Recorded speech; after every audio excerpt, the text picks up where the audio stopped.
أعوذ بالله من الشيطان الرجيم. بسم الله الرحمن الرحيم. لم يكن الذين كفروا من أهل الكتاب والمشركين منفكين حتى تأتيهم البينة.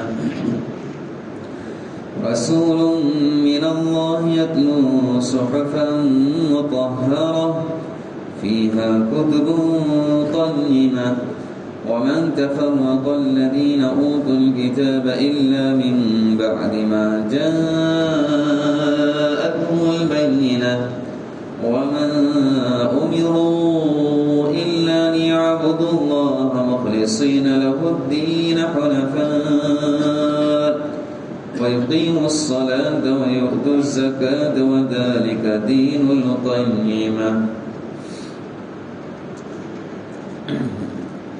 سورہ بینہ مدنی یہ سورت ہے. اللہ تبارک تعالیٰ اس میں ارشاد فرماتے ہیں کہ لم يكن الذين كفروا من اہل الكتاب والمشركين منفكين حتى تأتيهم البينة. اہل کتاب اور مشرک میں جو کافر ہیں وہ کفر سے باز آنے والے نہیں ہیں یہاں تک کہ تم واضح دلیل ان کے پاس لے کے آؤ. اہل کتاب جیسے یہود ہے، نصارہ ہے. یہود اور نصارہ یہ پہلے اللہ کے رسول صلی اللہ علیہ وسلم کے زمانے سے پہلے، اللہ کے رسول صلی اللہ علیہ وسلم کی بعثت سے پہلے یہ بھی پہلے مسلمان تھے. یہ بھی پہلے اللہ کو مانتے تھے، خالص ان کے نبی کو مانتے تھے. یہودی عیسیٰ السلام، موسیٰ السلام اور اللہ تعالیٰ کو مانتے تھے. عیسائی جو لوگ تھے عیسیٰ السلام اور اللہ کو مانتے تھے. لیکن اللہ کے رسول صلی اللہ علیہ وسلم کی بعثت کے بعد اب کسی کی نبوت نہیں چلے گی، بلکہ کس کی نبوت چلیں گی؟ اللہ کے رسول کی بعثت کے بعد اللہ کے رسول کی نبوت چلے گی. اب تمام کے لیے، چاہے اہل کتاب میں سے ہو، یہود و نصارہ ہو، مشرک ہو، تمام کے لیے اللہ کو ماننا، رسول اللہ صلی اللہ علیہ وسلم کو ماننا اتنا ضروری ہے. لیکن جن کو اہل کتاب کہتے تھے، جن کو کتاب ملی تھی اللہ تعالیٰ کی طرف سے، ان میں ایک ہٹ ڈرمی تھی. یعنی گویا کہ اس کے باوجود سمجھتے تھے کہ ہم کو اللہ کی طرف سے کتاب ملی ہے، ہم تو اسی پر جمے رہیں گے، کسی اور دوسرے نبی کو نہیں مانیں گے. جبکہ ہمارے نبی جو ہے خاتم النبیین ہیں. تمام نبوت پر، تمام جتنے نبی آئے ان تمام پر خاتم ہیں، مہر لگانے والے ہیں، آخر میں آنے والے ہیں. اب اس کے بعد کسی کی نبوت نہیں چلیں گی، ہمارے نبی کو ماننا ضروری ہے. لیکن اللہ فرماتے ہیں کہ یہ اہل کتاب اور مشرکین میں جو کافر ہے وہ اپنے کفر سے باز آنے والے نہیں ہیں یہاں تک کہ تم ان کے پاس واضح دلیل لے کے آؤ. وہ کیا واضح دلیل؟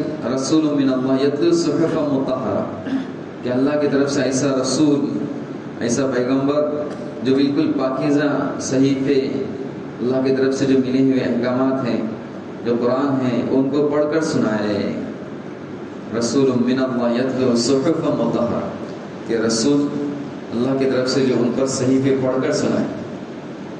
چنانچہ بخاری مسلم کی روایت میں ہے اللہ کے رسول صلی اللہ علیہ وسلم نے حضرت ابی بن کعب رضی اللہ عنہ سے کہا کہ اللہ تعالیٰ نے مجھ کو حکم دیا ہے کہ میں ابی کو لم یکن الذین کفروا پڑھ کر سناؤ.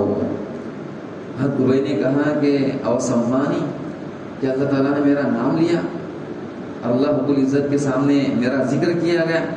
کہا کہ ہاں اللہ تعالیٰ نے آپ کا نام لے کر کہا کہ میں ابی کو قرآن پڑھ کر سناؤں.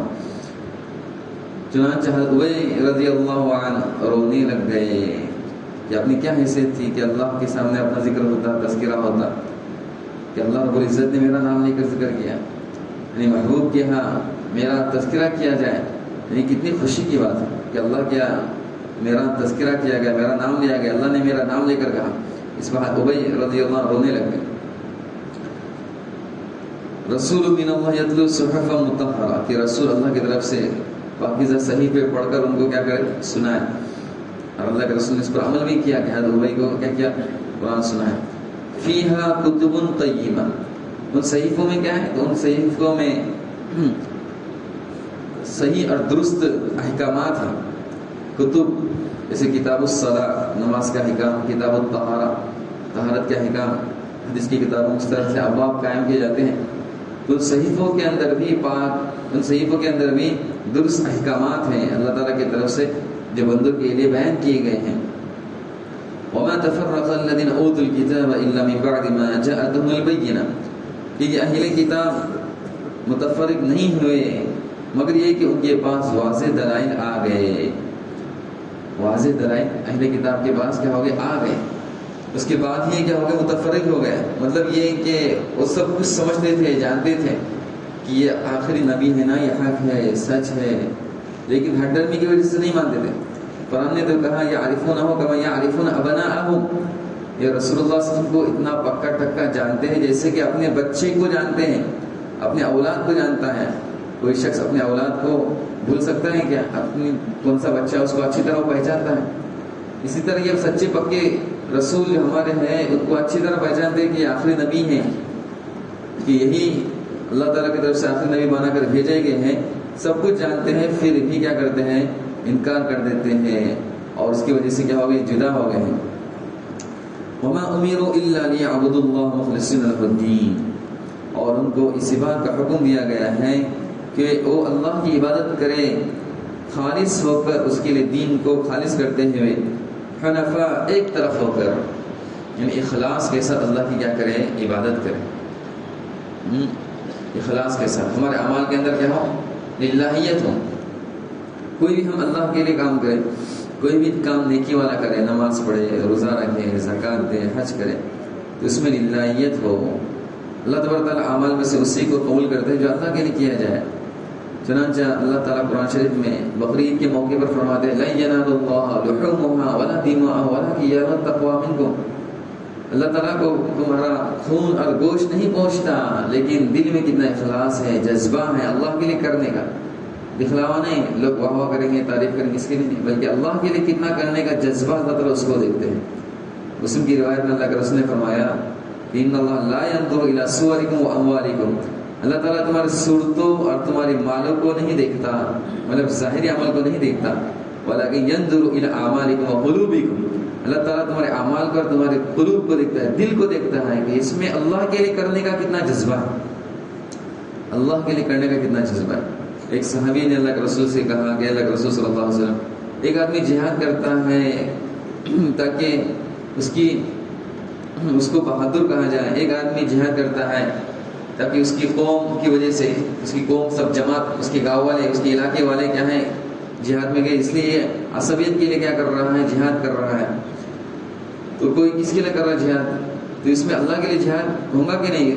اللہ کے رسول نے فرمایا کہ من قاتل لتکون کلمۃ اللہ العلیہ فہو فی سبیل اللہ، جو اللہ کے لیے کیا کرے؟ جہاد کرے تاکہ اللہ تعالیٰ کا کلمہ بلند ہو جائے، بس واہ تعریف، لوگ مجھ کو بڑا کہیں، بہادر کریں، اس کے لیے نہیں۔ تو یہی جہاد، یہ اللہ کے لیے کرنا جہاد ہوگا، یہی اخلاص ہے، اسی کو اللہ تعالیٰ کیا کرتے ہیں؟ قبول کرتے ہیں۔ چنانچہ اس کی ہم کو کیا کرنا ہے؟ مشق کرنا ہے، محنت کرنا ہے کہ ہمارا ہر عمل جو ہے نیکی والا یہ اللہ کے لیے ہو۔ اخلاص کہتے ہیں، کہا کہ اللہ کے لیے کسی کام کو کرنا جس میں ریا نہ ہو، دکھلا نہ ہو، لوگوں کی تعریف اور لوگوں کی مذمت پیش نظر نہ ہو، لوگ چاہے اچھا کہیں، لوگ چاہے خراب کہیں، ہم کو اللہ کے لیے کسی کام کو کیا کرنا ہے؟ یہ کیا ہے؟ اخلاص ہے۔ اور اس کی کیا کرنا ہے؟ مشق کرنا ہے، محنت کرنا ہے۔ لہذا ہمارے اسلاف کے واقعات اس سلسلے میں شاہد ہے کہ کیسے محنت کیا کرتے تھے۔ امام اعمش رحمۃ اللہ علیہ عبد الرحمن بن ابی لیلہ کے بارے میں فرماتے تھے کہ رات میں گھر میں نماز پڑھا کرتے تھے، جب گھر میں کوئی داخل ہوتا تھا نا تو فوراً بستر پر لیٹ جاتے تھے، اور پھر سمجھ لیجیے کہ کسی کو دروازہ کھولنے کہتے تھے، اندر آنے والا سمجھتا تھا کہ یہ سوئے ہوئے، اندر آنے والا کیا سمجھتا تھا کہ سوئے ہوئے، نماز نہیں پڑھ رہا۔ اسی طرح علی بن حسین رحمۃ اللہ علیہ، علی بن حسین رحمۃ اللہ علیہ زین العابدین ان کو کہا جاتا تھا، ان کے انتقال کے بعد 100 گھرانے ایسے نکلے کہ راشن پانی ان کے یہاں سے جایا کرتا تھا، کسی کو معلوم ہی نہیں کہ راشن پانی ہمارے کو کون دے رہا ہے۔ تو ان کے انتقال کے بعد پتہ چلا کہ 100 گھرانے ایسے نکلے کہ ان کے یہاں سے راشن پانی پہنچتا تھا۔ اس طرح وہ کیا کرتے تھے؟ اخلاص کے ساتھ محنت کرتے تھے۔ ایوب سختیانی رحمۃ اللہ کے بارے میں آتا ہے کہ بیان جب ہوتا تھا نا، وہ بیان میں بیٹھتے تھے تو کسی بات پر ان کو رونا آتا تھا تو اپنے ناک پر ہاتھ دیتے تھے اور کہتے تھے کہ کتنا مجھ کو سردی ہوئی، مجھ کو کتنی سردی ہوئی. لوگوں کو یہ نہ لگے کہ بڑے اللہ والے ہیں، بات پر جنت جہنم کے تذکرے پر رو رہے ہیں، بلکہ کہتے ہیں مجھ کو بڑی سردی ہے، زکام کتنا ہے مجھ کو، تو اپنا اس طرح رونا چھپاتے تھے. تو یہ اخلاص کہ خالص اللہ کے لیے کسی کام کو کرنے کی ہم کو کیا ہو جائے، عادت ہو جائے. لوگ تعریف کریں یا مذمت کریں، برائی کریں، ہمیں اس کو نہیں دیکھنا ہے. اسی کا اللہ تعالیٰ نے ہم کو حکم دیا ہے. اور یہ تھوڑا بھی اگر عمل ہوگا اخلاص کے ساتھ تو یہ بہت بھاری، یعنی دوسرے بہت سارے اعمال پر کیا ہوگا، بھاری ہوگا. یہ اللہ تعالیٰ سے ہم کو دعا بھی کرنا ہے اور مشق بھی کرنا ہے. اللہ کی توفیق عطا فرمائے. آخر الحمدللہ. جس کا کوئی سوال ہے تو کر سکتے ہیں.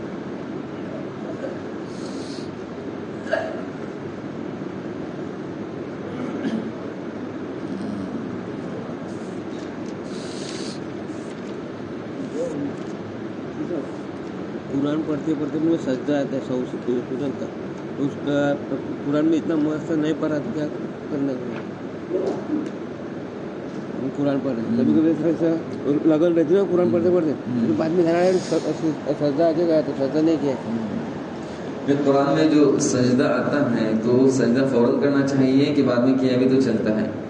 تو شافعی کے نزدیک سجدہ تلاوت سنت ہے، اور اسی وقت کرنا یہ کیا ہوتا ہے، ضروری ہوتا ہے. فوراً اسی وقت کریں یا تھوڑی دیر 19-20 ہوتا ہے تو سمجھ میں آتا ہے 1 منٹ کے اندر، تو اسی وقت کرنا چاہیے. چونکہ مسلم شریف کی حدیث میں بھی ہے کہ جب سجدے کی آیت آتی ہے اور ابن آدم سجدہ کرتا ہے تو شیطان یا افسوس کرتا ہے کہ دیکھو بندے کو سجدے کا حکم دیا گیا تو فوراً اس نے سجدہ کیا، مجھ کو اللہ نے سجدے کا حکم دیا تھا آدم کو تو میں نے سجدہ نہیں کیا تھا، تو اپنی ہلاکت اور بربادی پر وہ افسوس کرتا ہے. لہٰذا ہمارا کام یہ ہے کہ جب بھی سجدہ آئے، اگر ہم نماز کے باہر ہیں تو فوراً کیا کر لیں، ہم نماز گویا کہ سجدہ کر لیں. امام کے پیچھے ہے تو ہم سجدہ نہیں کر سکتے، نماز میں کوئی قرآن پڑھ لیتا ہے، لیکن باہر ہے تو فوراً کیا کر لیں، سجدہ کر لیں. اب تھوڑی بہت ہوتی ہے، زیادہ تاخیر نہیں ہوتی تو کر سکتے ہیں، اور پھر بہت زیادہ ٹائم ہو جاتا ہے تو پھر وہ سجدہ فوت ہو جاتا ہے. حنفی کے نزدیک سجدہ واجب ہے تو وہ بعد میں بھی کرنا پڑتا ہے، یعنی شافعی کے اندر وہ سنت ہے اور اسی وقت فوراً کرنا ہے، زیادہ تاخیر ہو کے نہیں دینا ہم کو. تو برابر ہے، تو رکوع 3 کو آگے گیا تو پیچھے بہت زیادہ تاخیر تو پھر نہیں کر سکتے، نہیں کر سکتے نا. وہ ٹوٹا تھا معمولی اگر تاخیر ہے تو کر سکتے ہیں. وہ ٹوٹ 2 رکوع یا 3 کو آگے آ رہے مطلب پیچھے سجدہ آیا تھا وہ کیے نہیں تو پھر نہیں کر سکتے، نہیں کر سکتے نا. تاخیر زیادہ ہوتی تو نہیں کر سکتے. وہ پڑھنے پڑا تھا نا، وہ قرآن کی آیت اقرا بسم اللہ میں ختم ہوا تو سجدہ کیا نہیں میں نے. زیادہ تاخیر ہوتی پھر نہیں کر سکتے، فوراً زیادہ کر سکتے. قرآن میں